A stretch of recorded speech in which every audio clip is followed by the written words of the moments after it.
নতুন বছরে অসহায় মানুষের মুখে হাসি। নতুন বছর উপলক্ষে ৪০ জন অসহায় মানুষের হাতে কিছু শুকনো খাবার তুলে দেওয়া হলো শিলিগুড়ি অ্যান্ড পরিবারের তরফে। অ্যান্ড সোসাইটির সদস্যরা প্রতি মুহূর্তে মানুষের মুখে হাসি ফোটানোর চেষ্টা করে চলেছে। সোমবার শিলিগুড়ি নিবাসী বাসুদেব ভাদুরী ৪০ জন মানুষের পাশে দাঁড়িয়ে নতুন বছর পালন করলেন।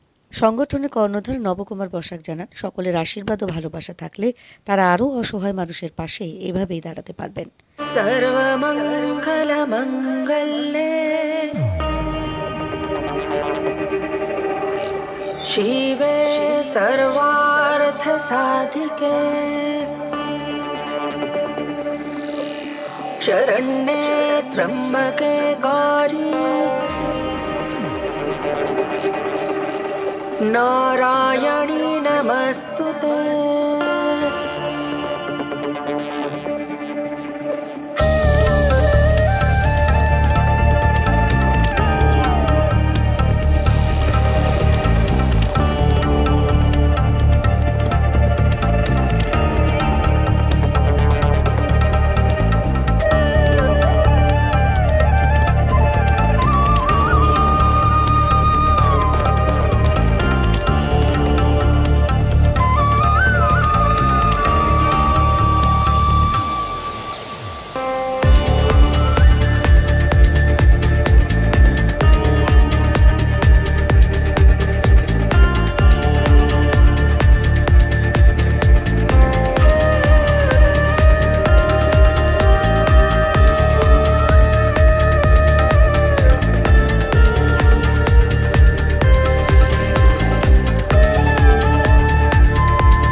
আচ্ছা ঠিক আছে, এখানে যারা আছে যে বাকি থাকবে তাদেরকে যাও নিতে যাও। হ্যাঁ 100 বার। তাই কালকে আমি প্রথমে জিজ্ঞেস করেছিলাম, আমরা 20-25 জন, তবে বললো যে না প্রায় 40 জনের মতো হবে। হ্যাঁ ঠিক আছে, আরো 5টা বেশি হবে, 45টা হবে।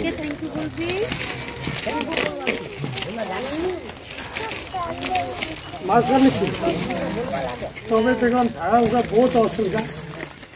তারপরে এখানটা চলে আসো বাবা, তুমি এদিকটা যাও, তাহলে তুমি কি বলতো আগে দিতে পারবে না। ওখানটা যাও, তুমি এখানটা চলে আসো, তুমি আমি তোমাকে দেবো, তুমি দিকে দেবো।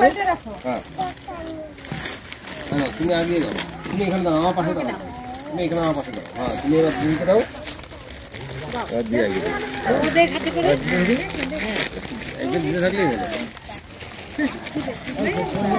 ওইটার উপরে দাও।